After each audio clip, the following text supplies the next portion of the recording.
Ok, bueno, muy buenas tardes a todos. Mi nombre es Juan Carlos Concha y soy especialista de cortafuego para Hilti Chile. Les doy la cordial bienvenida y en nombre de Hilti, bueno, nos complace mucho tenerlos hoy acá para poder llevar a cabo el webinar de sistemas Hilti Cortafuego y protección contra fuego.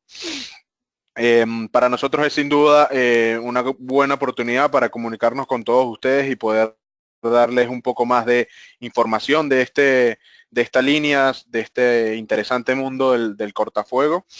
Y, y los invito a que a medida que van escuchando el webinar, si tienen cualquier duda, cualquier pregunta, por favor escríbanla en el muro y al final de la presentación, pues trataremos de contestar todas sus preguntas.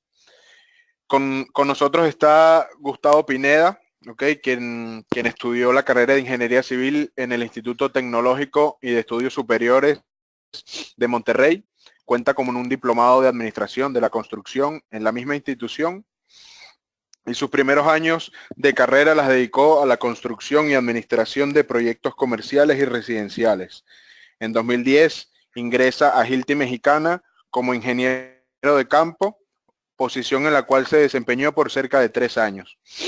Después de eso, tomó por 2 años la responsabilidad como gerente de producto para la línea de anclajes y actualmente se desempeña desde hace 2 años como coordinador de equipo de ingenieros que desarrollan negocios para la división de ingeniería. Como bien pueden saber, es una persona que sabe bastante de este tema, así que ojalá puedan aprovechar todos los conocimientos que nos va a impartir el día de hoy. Y sin más que agregar, los dejo con Gustavo. Y ya saben, cualquier duda, cualquier consulta, por favor, escríbanla en el muro y al final del webinar las contestaremos la mayor cantidad posible. Que tengan una buena tarde. Muchas gracias, Juan Carlos, y buenas tardes a todos. Bienvenidos a nuestro webinar, como ya dijo Juan Carlos, de lo que es protección cortafuego. Quiero arrancar un poco con las reglas de la presentación. En la parte superior izquierda del panel tienen un icono naranja con el cual ustedes pueden ocultarlo para poder ver toda su pantalla. Los micrófonos van a estar desactivados durante la presentación.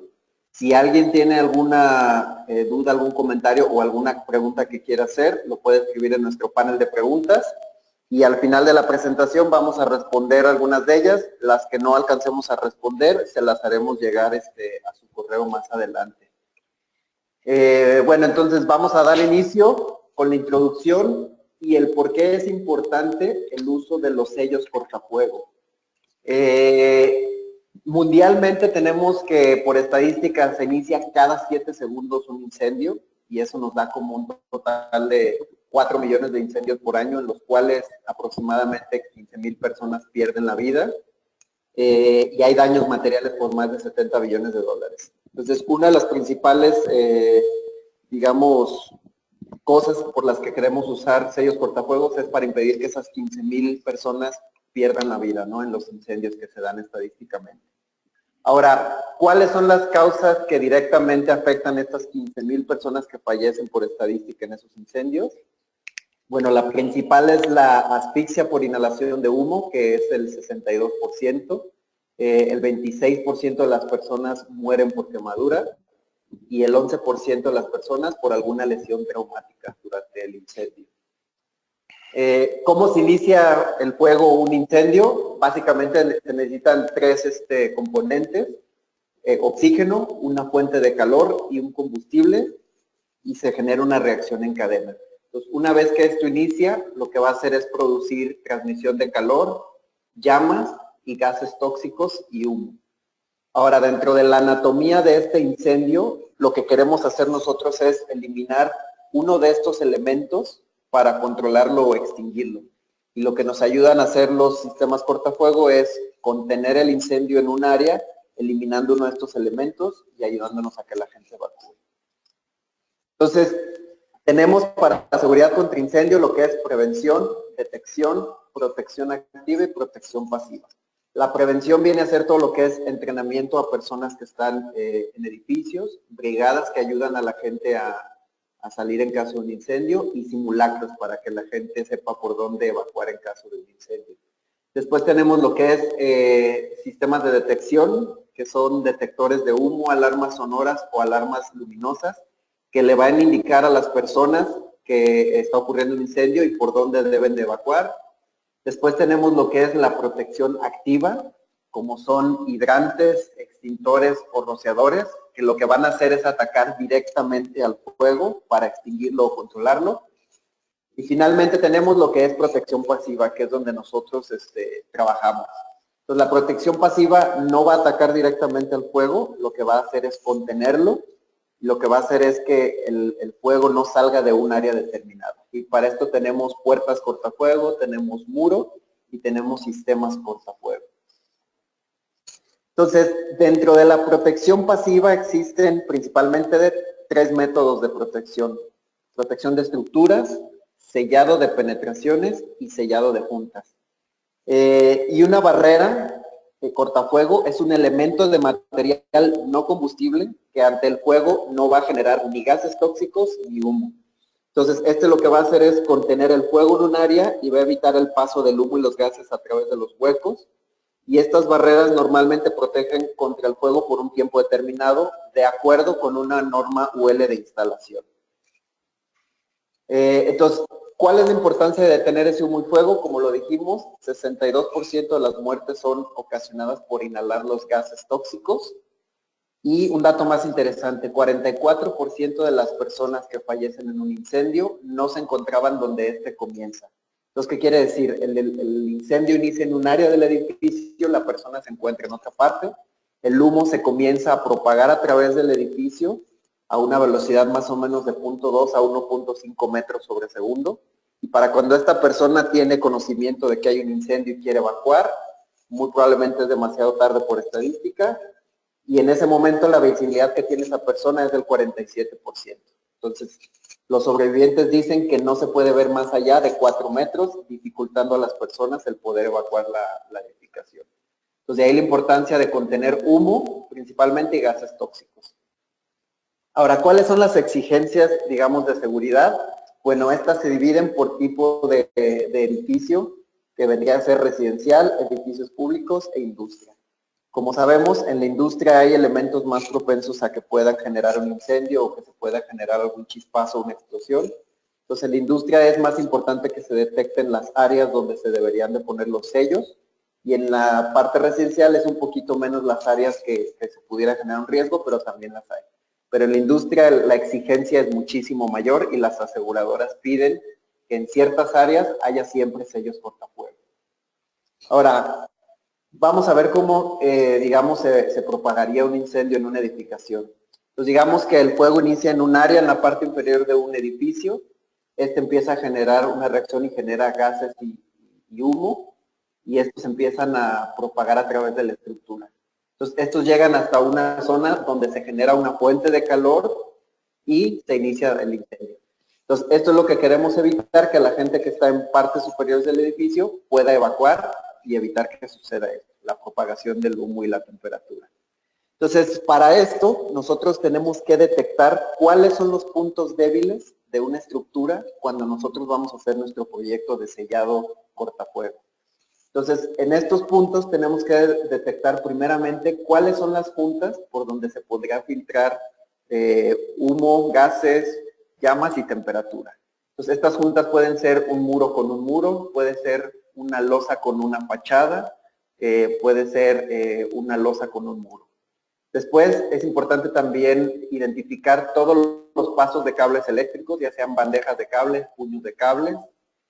También es importante identificar todos los pasos que tenemos de tuberías y ductos, tuberías plásticas, tuberías metálicas, ductos de ventilación.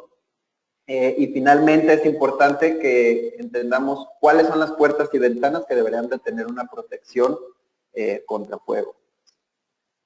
Ahora vamos a pasar a la parte de compartimentación. Entonces, ¿cómo debemos nosotros compartimentar una estructura? Esta se deberá de compartimentar de dos formas, horizontal y verticalmente. Horizontalmente, porque si el incendio se inicia en un área del edificio, nosotros queremos que las personas que se encuentran en esa planta puedan encontrar la ruta de evacuación sin que el fuego se propague a través de toda esa planta.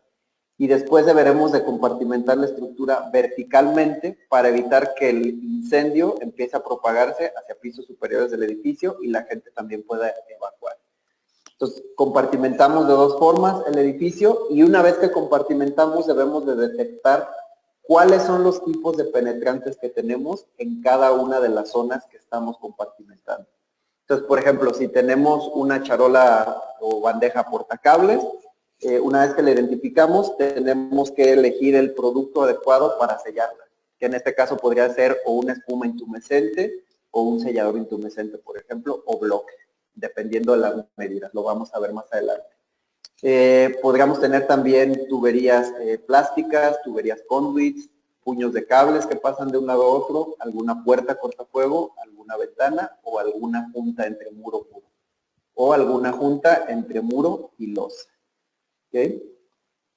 Entonces, como resumen, es importante compartimentar porque de esta forma lo que vamos a hacer es contener el fuego y el humo, vamos a minimizar el riesgo de la pérdida humana al darles la posibilidad de encontrar una ruta de evacuación y salir. Y finalmente, como segundo, vamos a ayudar de alguna manera a combatir al fuego y que la estructura, digamos, mientras llegan los bomberos, no se alcance a quemar toda, ¿no? Entonces, compartimentando, es muy importante que todas las aberturas que tengamos en pisos y paredes sean selladas para garantizar esta compartimentación. Y esto se debe de hacer con productos aprobados y con normas UL de instalación que nos digan cómo instalar estos productos. Pasemos a la parte de resistencia al fuego. Aquí quiero hacer una diferencia de definiciones entre lo que es reacción al fuego y resistencia al fuego. Entonces, la reacción al fuego es determinada mediante una prueba que nos va a dar como resultado el potencial de contribución y comportamiento de un material en caso de incendio. Esto quiere decir que esta prueba nos va a decir cómo un material va a contribuir a un incendio. Por el otro lado, tenemos lo que es la resistencia al fuego, que nos dice qué tiempo es capaz de resistir un sistema a un incendio. Entonces, para esto, lo que hacemos es replicar en tamaño real un paso con sus penetrantes, y esta réplica la vamos a meter en un horno, en un instituto, obviamente, que esté aprobado para este tipo de pruebas.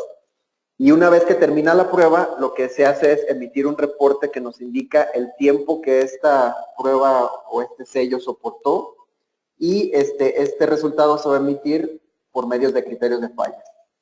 ¿Cuáles son esos criterios? Básicamente son estos tres.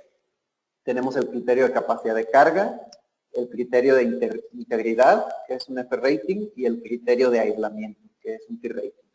Estos tres criterios se van a medir en un tiempo determinado, que puede ser en horas y o minutos. Entonces, el primer criterio, que es el criterio de capacidad de carga, nos va a indicar el tiempo necesario para que una estructura, ya sea un muro o una losa de concreto, por ejemplo, pierdan su capacidad de soportar la carga para la que fueron diseñados. Entonces, por ejemplo, podemos tener un sello que resista 4 horas a un incendio y un muro que por su tipo de construcción soporte solo 2 horas. Entonces, en este caso, la resistencia al fuego del muro va a ser la que va a regir el tiempo total de la protección que tendremos, que en este caso será de 2 horas. El segundo criterio que tenemos, que es el de integridad, este nos va a indicar cuál es el tiempo que van a tardar las llamas y los gases en pasar de un lado del sello a otro. Entonces, para determinar esto también, en las pruebas que se hacen, se pone una bolita de algodón fuera del horno, o sea, en el lado no expuesto al fuego, y cuando ésta se enciende, se dice que ha fallado la integridad de ese sello.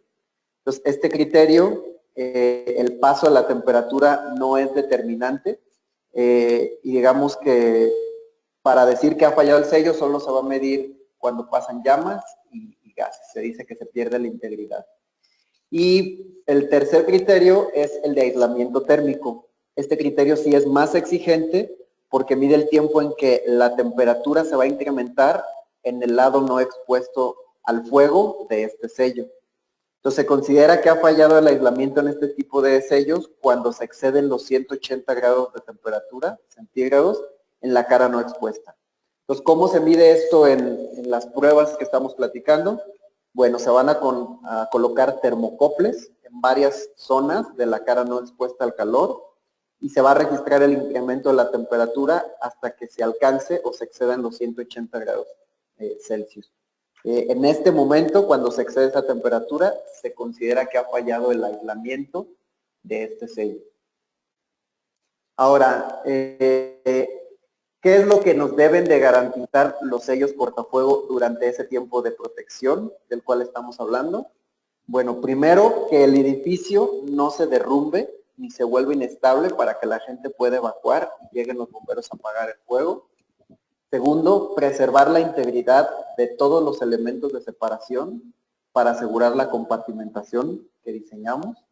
Tercero, que el fuego estará contenido en un área resistente a este y no se va a propagar. Y cuarto, que no habrá propagación de gases y humos a través de los fuegos. Entonces, ahora vamos a pasar a la parte de regulación y cómo todo lo que acabamos de ver ahorita se aterriza en normas. Entonces, primero, ¿cuáles son los diferentes efectos que debemos de controlar en caso de un incendio? Entonces, tenemos que cuando se inicia un incendio, vamos a tener conducción y eso lo vamos a controlar por medio de la integridad. Entonces, el sello, como vimos ahí, tiene que ser capaz de no perder integridad para evitar que haya conducción. Después, dentro de la habitación, vamos a tener radiación y eso va a generar que haya una pérdida de aislamiento. Por medio de la radiación, otros productos se pueden empezar a incendiar.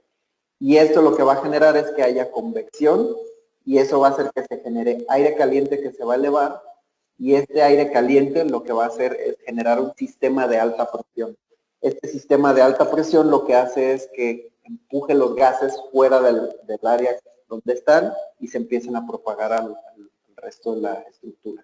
Entonces lo que queremos hacer nosotros es controlar todos estos efectos.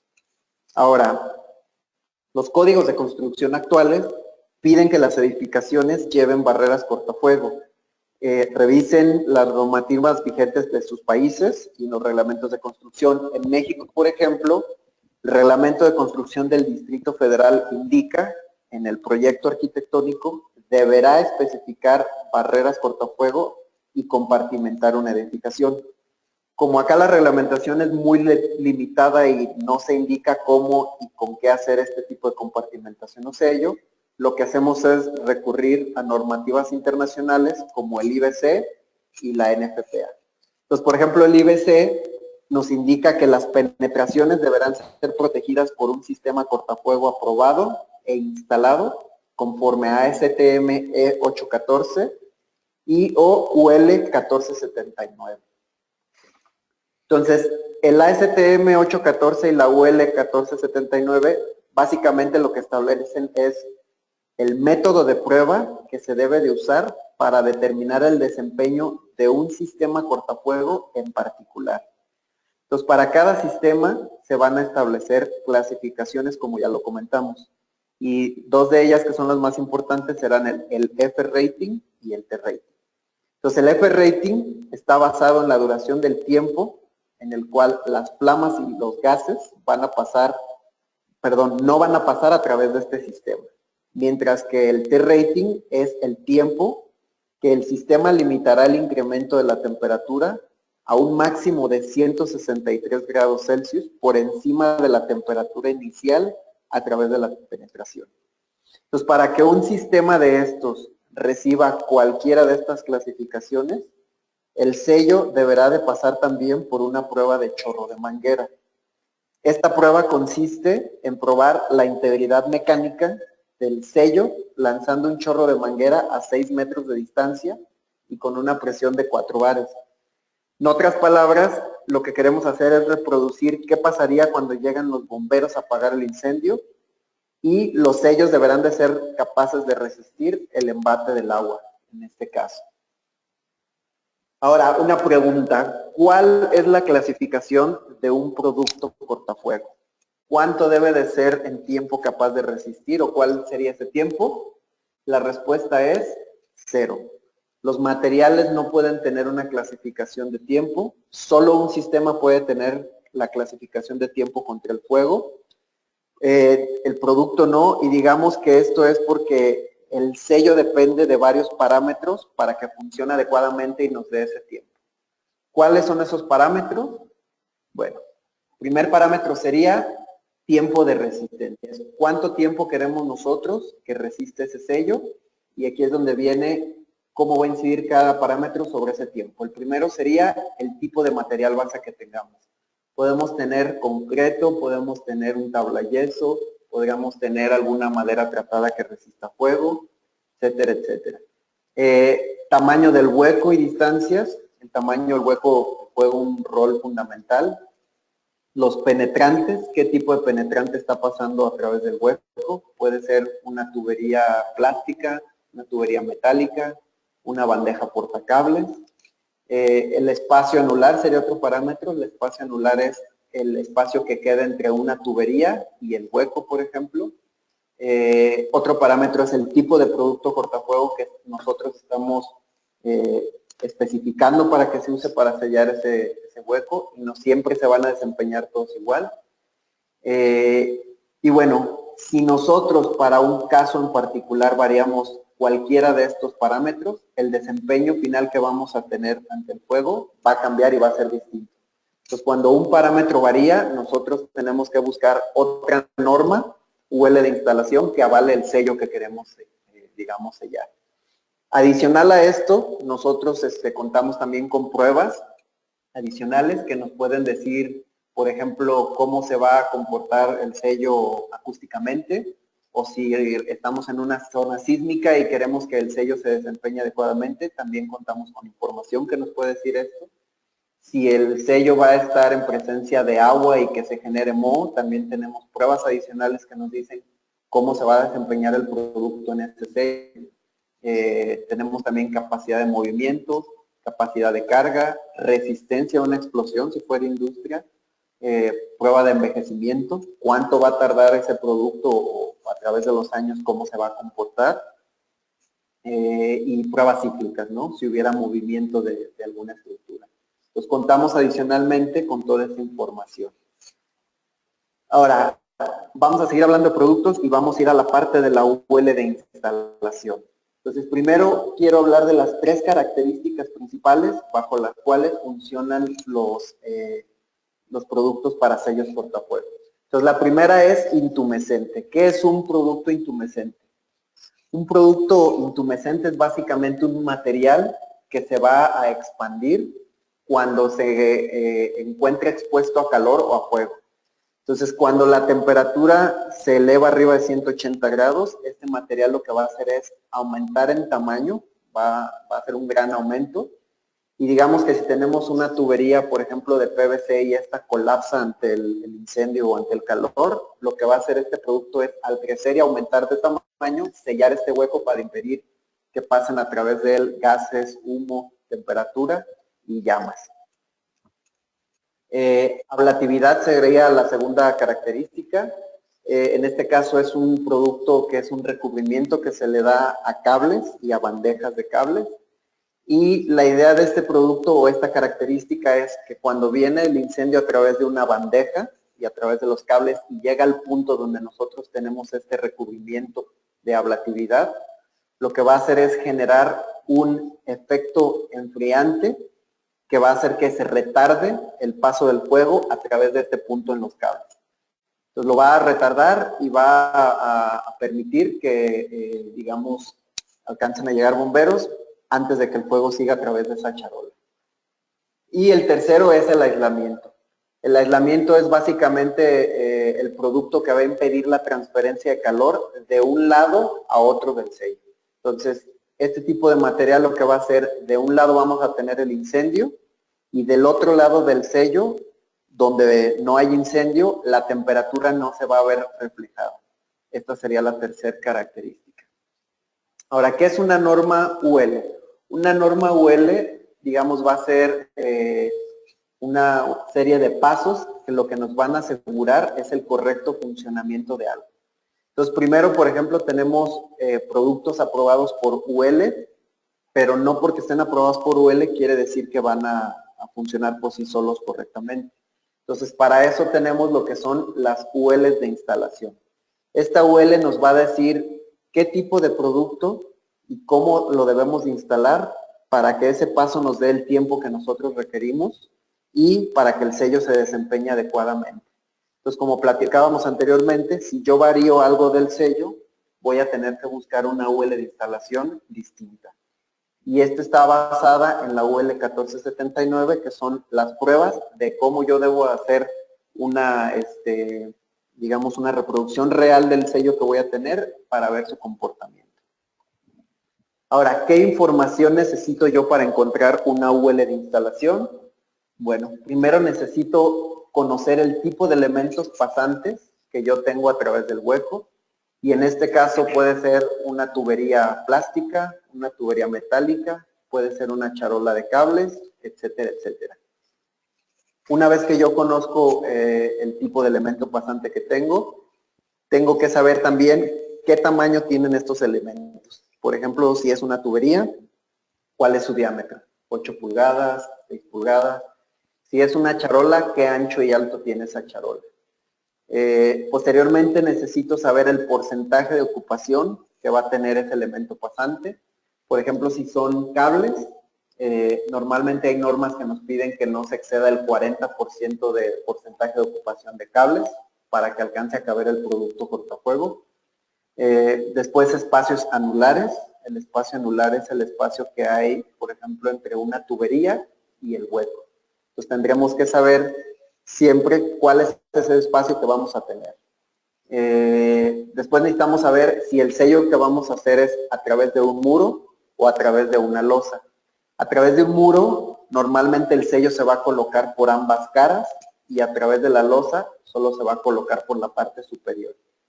Después es importante que sepamos cuál es el espesor del muro o de la losa en la cual vamos a hacer el sello. Y ese espesor es importante porque con base en eso vamos a saber el tiempo que nos va a dar de resistencia ese elemento estructural. Y si el sello que vamos a aplicar puede ser de un tiempo determinado o de otro.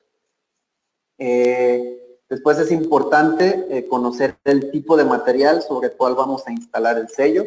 Si es concreto, si es un bloque hueco, si es tabla yeso, etcétera, etcétera.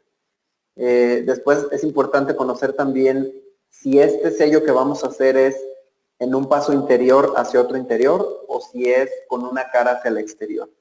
¿Por qué es importante eso? Porque hay productos cortafuego que no se van a desempeñar adecuadamente en un paso exterior y hay otros que sí. Entonces ahí nosotros tenemos que saber qué producto especificar en un sello con cara hacia el exterior para que este producto se desempeñe adecuadamente en presencia de agua, rayos ultravioleta, intemperismo, etcétera, etcétera. Después también es importante saber si donde vamos a hacer los sellos hay algún material químico o algún material agresivo presente que pueda degradar el sello. Entonces, para esto nosotros tenemos fichas también para cada uno de nuestros productos cortafuego que me van a decir el comportamiento ante varios ácidos, por ejemplo. Entonces, si lo requirieran, también tenemos esa información. Y finalmente, será importante conocer la duración o intensidad del incendio para la cual queremos diseñar el paso. Probablemente hay clientes que a veces nos dicen que ellos quieren nada más 2 horas. Entonces, con esa información nosotros buscamos ULs que nos den 2 horas nada más. Ahora, ¿cuál es la nomenclatura UL para poder buscar estos pasos? Digamos, en un prontuario de normas UL ya que existen o que ya fueron probadas en un horno.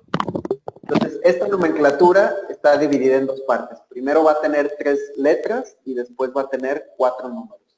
Entonces, la primera letra de esta nomenclatura nos va a indicar siempre si viene una F, que es un piso, si es una W, que es una pared, y si es una C, que es un paso combinado, que puede tener o un piso o una pared. La segunda y la tercera letra nos van a dar más información sobre este piso o pared. Entonces, si fuera la letra B, por ejemplo, me indicaría que es un muro losa con más de 5 pulgadas de espesor, por ejemplo. Y después, como les comentaba, vienen los 4 números dentro de la nomenclatura. Estos números están divididos en rangos que van de 1000 en 1000. y cada rango lo que hace es agrupar un tipo de penetrante existente. Entonces, por ejemplo, si yo quiero buscar una UL porque quiero sellar una tubería metálica, yo voy a buscar mi UL en el rango de las 1000 a 1999. O si yo quiero sellar, por ejemplo, una charola portacables, me voy a ir al rango del 4000 al 4999. ¿Ok? Ahora, esta es la nomenclatura para pasos. Cuando tenemos sellos de junta, la nomenclatura es muy similar también. Vamos a tener 3 letras y 4 números. Entonces, las primeras 2 letras lo que me van a indicar es el tipo de junta que yo tengo. Si es FF, eso me va a decir que es una junta losa con losa. Si es un WW, me va a decir que es una junta muro con muro. Si es FW, eso me indica que es un muro con losa. Si tenemos un HW, me va a decir que es una parte superior de muro, lo que queremos sellar. Y si es una C con una G, me va a decir que es muro y muro con la intención de proteger un canto. Después vamos a tener la tercera letra, que lo que nos va a decir básicamente es el tipo de movimiento que va a tener la junta. Si va a ser una junta estática o va a ser una junta dinámica. S para estática y D para dinámica. Y finalmente igual tenemos 4 dígitos. Igual estos dígitos están agrupados en rangos de 1000 en 1000. Y lo que nos indican estos números es la separación que vamos a tener de junta. Entonces, por ejemplo, si yo tengo una junta de 8 pulgadas que quiero sellar, yo buscaría mi norma UL para el sello de la junta entre el 2000 y el 2999. Ahí encontraría el sello para esa junta. Ahora vamos a pasar a un ejemplo real de una UL y aterrizar esto que estamos platicando. Entonces, por ejemplo, aquí tenemos la UL CAJ 1226. Entonces, la nomenclatura nos indica que la C quiere decir que este es un paso combinado, que puede ser tanto a través de piso como a través de pared. La A me dice que va a tener un espesor menor o igual a 5 pulgadas. Y la J, que podría ser un concreto o mampostería, incluso con 8 pulgadas o menos. El 1226 me dice que está dentro del rango de tubos metálicos y esta es la norma ULCAJ y es exactamente la 1226. Entonces, si nos metemos a la norma UL, vamos a darnos cuenta que el F rating, que es el que mide la integridad, nos va a dar una resistencia al fuego de 3 horas. Y el T-rating, que es el que mide el aislamiento, nos va a dar una resistencia de 0 horas, en este caso de este sello. Ahora, ¿qué es lo que especifica en esta parte la norma UL? Primero me dice que yo debo de tener un montaje, ya sea de un piso o una pared en concreto, que resista 3 horas de protección. Y para que yo cumpla con eso, debe de ser un muro o piso en concreto que tenga un espesor mínimo de 4 pulgadas y media. Si yo tengo un piso o una pared en concreto con un espesor menor a 4 pulgadas y media, entonces yo ya no puedo aplicar esta norma UL y tendría que buscar otra norma que me avale para el tiempo, ¿no? Porque en este caso estamos hablando de 3 horas y yo le estaría dando menos tiempo. Después indica el tipo de penetrantes que puede llevar este paso. Entonces me indica que puede ser una tubería de acero con máximo 30 pulgadas de diámetro, o puede ser una tubería colada de hierro, igual con máximo 30 pulgadas de diámetro, o puede ser tubería de cobre o conduit con máximo 6 pulgadas de diámetro. Entonces aquí me indica el tipo de penetrante que puede pasar a través y de qué material. Después me va a decir que debo de usar lana mineral con un espesor mínimo de 4 pulgadas y me especifica la densidad que debe de tener esa lana mineral. Y finalmente me indica que debo de colocar 1/4 de pulgada de sellador cortafuego intumescente Hilti FS1. Dentro de las notas, ¿qué es lo que vamos a encontrar? Aquí me va a decir primero que la apertura, el diámetro máximo de la apertura va a ser de 32 pulgadas. Pero hay algo que tenemos que tomar en cuenta. Si, por ejemplo, yo tuviera una tubería aquí que pasa de 4 pulgadas y mi hueco es de 8 pulgadas, no estaré aplicando esta norma. ¿Por qué? porque esta norma me indica que el espacio anular que yo debo de tener entre la tubería y el hueco, en el punto de contacto va a ser 0, o sea, en un lado la tubería va a estar pegada al hueco, y en el otro lado debemos de tener un paso máximo, una distancia máxima en ese espacio anular de 1 pulgada y 7 octavos. Si yo excedo esa dimensión, automáticamente esta norma UL no la podríamos estar aplicando. Posteriormente me dice igual que debo de aplicar 1/4 de pulgada de sellador cortafuego y que el tubo deberá de estar instalado en un punto continuo de contacto. Esto quiere decir que deberá estar pegado a un punto del paso continuamente. Y finalmente la norma UL lo que trae son instrucciones de instalación. Entonces esta ya nos dice que debemos de limpiar todas las caras, debemos empacar el material, que es la lana mineral, y dejarla colocada en el centro, y después cómo colocar el sellador. Entonces básicamente si se fijan, una norma UL es una receta donde nos indica todos los parámetros, que fue lo que platicamos anteriormente, que debe de cumplir para que ésta aplique y que garantice las 3 horas de resistencia al fuego por integridad. ¿Ok? Entonces, para lo que es sistemas cortafuego Hilti, tenemos varios productos y cada producto se enfoca en el tipo de paso que queremos sellar. Entonces, por ejemplo, si yo quiero sellar puntas, tenemos lo que es el sellador elastomérico o un spray cortafuego, que lo que van a hacer es aguantar el movimiento de estas puntas sin que se seccione el sello. Después, por ejemplo, si yo quiero sellar únicamente cables, tengo lo que es un producto intumescente, que es un sellador FS1, o tengo la masilla también para poner cables a través de un paso. Si quiero sellar bandejas portacables, por ejemplo, entonces tengo lo que es el panel, tengo la pintura de recubrimiento ablativa, el mortero, el ladrillo o la espuma CP620. Después, si quiero sellar tubería metálica, tengo lo que es igual, un sellador elastomérico que va a aguantar el movimiento de esta tubería metálica si tuviera expansión o contracción, o el FS1 si tengo, por ejemplo, tuberías metálicas más pequeñitas, que pudieran colapsar más rápido en caso de un incendio. Y también puede usar el CP620, que es la espuma. Finalmente, si es tubería plástica, aquí me recomienda aplicar única y exclusivamente el FS1, que es el sellador intumescente. Entonces, ¿de qué dependen? Donde tenemos varias opciones de usar un producto u otro. Depende de todos los parámetros que platicamos. ¿Y quién nos va a decir qué producto usar? La norma UL. Esa va a ser la que nos indique qué producto usar específicamente para que se desempeñe adecuadamente el paso.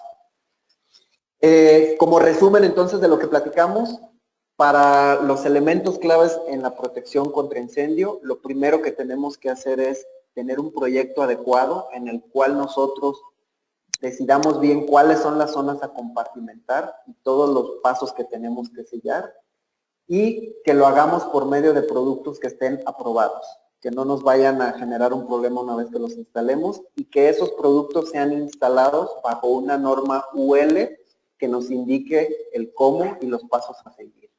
Y eso nos dará como resultado estabilidad a largo tiempo o, digamos, la protección que requerimos, si es 1, 2, 3 o 4 horas. Una vez que cumplimos con estos 4 elementos clave, podemos decir que tenemos un sello que nos va a dar seguridad. Adicional a esto, quiero comentar, tenemos un centro de diseño en nuestra página de internet que estamos lanzando. En este centro de diseño ustedes pueden encontrar literatura técnica, lo que son las fichas técnicas de nuestros productos, algunas aplicaciones típicas y casos que tenemos de obras, casos interesantes. Los invito a que entren a este centro de diseño de protección contra incendio y descarguen toda la información que ustedes gusten. También tenemos un recurso muy interesante que es el selector de UL. Como vimos ahorita, cada paso en particular va a requerir una UL de instalación, y entonces este selector lo que nos va a ayudar es a filtrar todas las ULs que haya y dejarnos solo las que nosotros vayamos decidiendo con base en estos filtros que vemos aquí. Pues, por ejemplo, a este selector lo que yo hago es decirle, mira, tengo una penetración Aquí en el tipo de penetrante le puedo decir es una tubería metálica que quiero 3 horas de resistencia al fuego. Y este selector al final me va a mostrar todas las normas UL que se ajusten a esos filtros que yo puse. Entonces, este nos ayuda mucho para poder especificar el producto adecuado y cómo se va a instalar en nuestro proyecto. Finalmente, los servicios adicionales de ingeniería que tenemos para ustedes. Si alguien quisiera alguna capacitación o algún seminario técnico en su oficina, con gusto nos acercamos. También les ayudamos con alguna especificación técnica que tengan, nos la pueden mandar, nosotros les regresamos la recomendación. Las 3 páginas que tenemos vigentes, que es la de México, Chile y Argentina. Si alguno se encuentra en un país que no sea estos, los invitamos a entrar a cualquiera de estas páginas y descargar toda la información que gusten relacionadas con lo que es cortafuego. Pasamos a la parte de preguntas, Juan Carlos. Sí, claro. Bueno, espero que hayan disfrutado este webinar y la información que entregamos les sea útil, ¿no? Vamos a leer un poco las preguntas que nos hacen acá.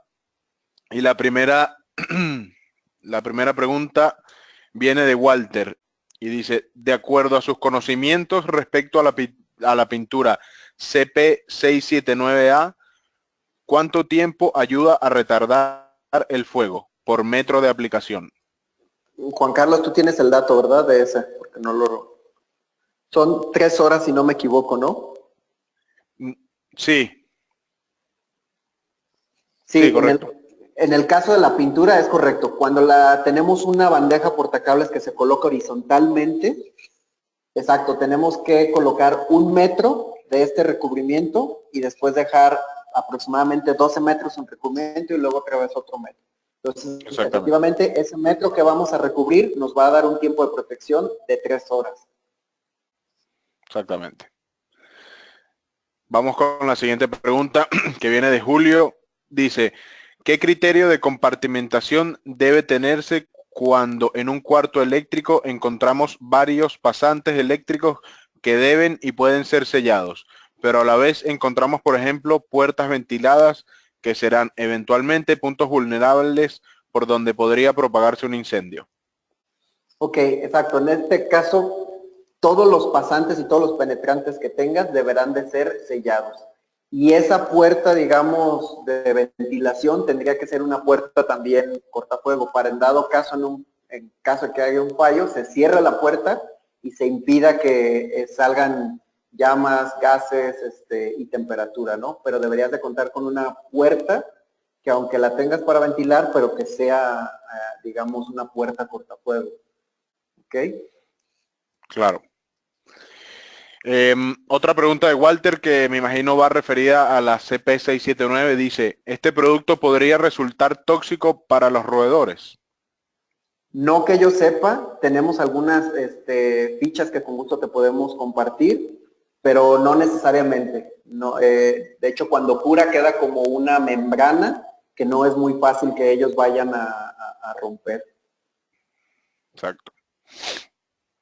Siguiente pregunta de Pablo Herrara. Dice, los detalles de sello cortafuego en muros cortina requieren una protección con lana mineral de 8 PSF, de 2 pulgadas de aluminio, mineral wool, bat insulate face on one side with aluminum foil, no comercializada por Hilti. ¿Cuál recomiendan ustedes utilizar? ¿Es distinta a la Thermafiber de 4 PSF que aparece en los manuales? Sí, o sea, son distintas densidades. Ahí habría que ver exactamente qué te dice la norma y cuál debes de utilizar, si la de 8 o la de 4 y qué espesor. Nosotros normalmente la que comercializamos es la pura lana mineral sin el aluminio. Y hay normas que tenemos donde te dicen que nada más es necesario poner la lana mineral de 4 PCF bien compactada. A veces te dice compactada 50%, para que garantices que lo que hay entre la fachada y la losa, si hay movimiento, no se te vaya a caer la lana mineral y se rompa el sello. Sí, exactamente por esa es la razón, sí. La siguiente pregunta de Mario dice, ¿los productos Hilti tienen certificados o pruebas avaladas por la FPNA? ¿La NFPA o...? Yo creo que sí, Sí, ¿verdad? me imagino que a eso va referido, sí. Exacto. Mira, las NFP. pruebas, las pruebas realmente para las cuales se avala, la NFPA no genera pruebas ni nada. La NFPA nada más lo que te hace es darte recomendaciones de qué es y cómo debes tú hacer un sello. Y las pruebas están en la ASTM E814 o la UL 1479. Y en estas pruebas es donde se determina cómo se debe de usar el producto, qué espesor poner y qué condiciones se requieren para que se cumpla el tiempo de resistencia. Exactamente. La siguiente pregunta de Eric Pérez. ¿Por qué los collarines cortafuego deben colocarse en la parte de abajo de una losa o entrepiso para poder proteger la tubería? ¿Qué pasaría si la ponemos en la parte de arriba?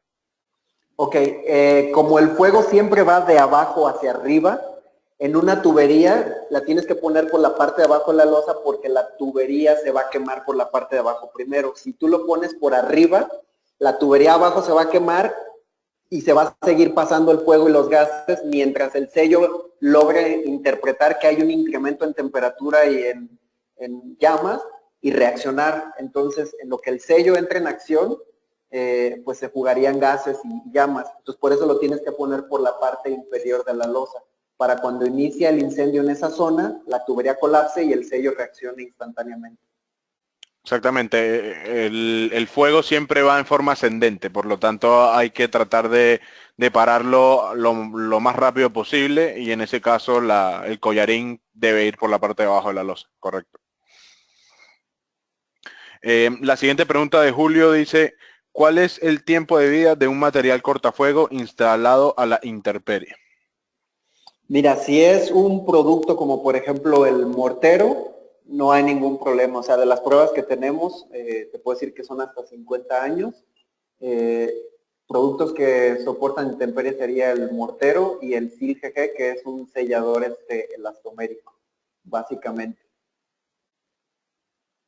Okay. La siguiente pregunta dice, una vez instalado el sistema de cortafuego, ¿tiene un tiempo de vencimiento en el sitio? No, una vez que tú instalas un sello, digamos, no hay un tiempo de vencimiento.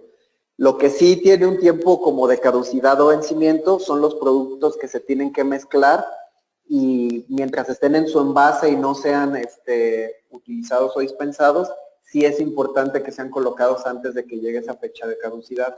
Como por ejemplo la espuma intumescente que es la CP620, esa viene en el cartucho separado en dos compartimentos distintos. Entonces, cuando tú la dispensas, se mezclan esos productos y la espuma solidifica. Una vez solidificada, ya no va a haber un tiempo de vencimiento. Antes de que pase eso, sí hay un tiempo de vencimiento y viene en el cartucho. Entonces, es muy importante que si compras un producto, lo compres para usarlo y no lo almacenes muchos meses, porque te puede llegar a alcanzar la caducidad. Por otro lado, hay productos que tú los compras, como son, por ejemplo, el ladrillo, y el ladrillo ya así como viene, no tiene fecha de caducidad. Tú lo instalas, lo dejas colocado en el hueco y no le va a pasar nada con el paso del tiempo.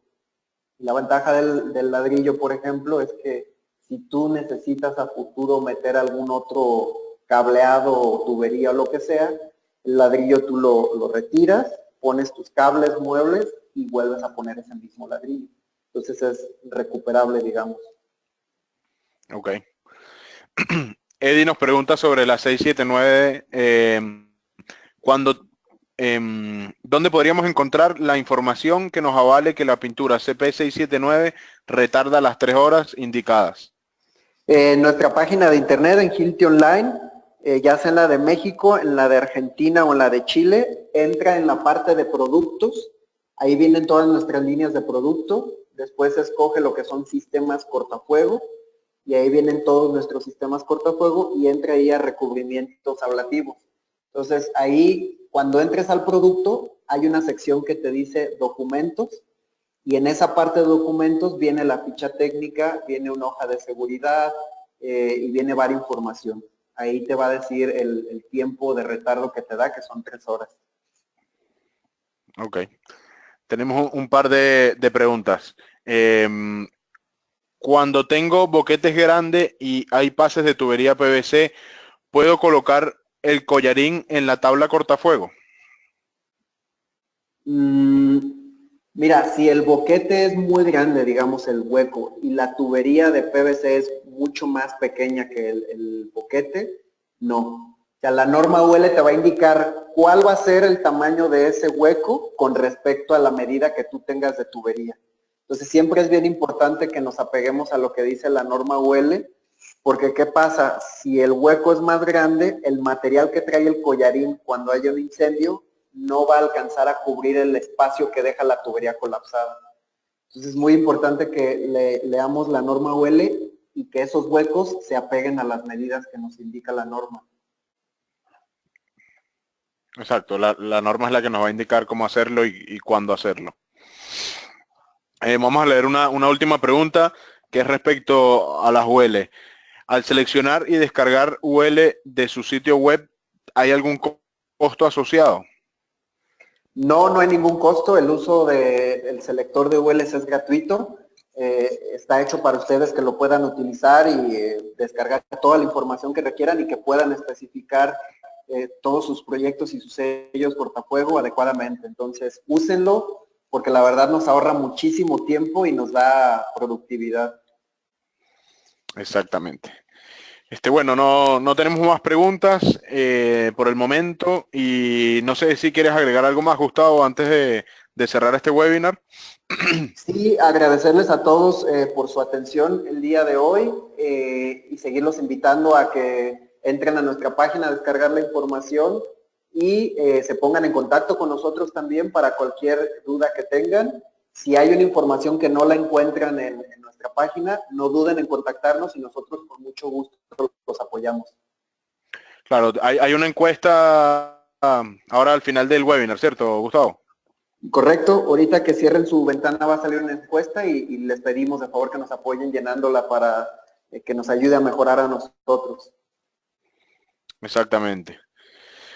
Ok, bueno, muchísimas gracias a todos por haber estado junto con nosotros hoy. Espero que les haya servido toda la información que entregamos y, y cualquier cosa comuníquense con nosotros a través de los portales de internet en la página de cada país y con gusto los podremos ayudar más adelante.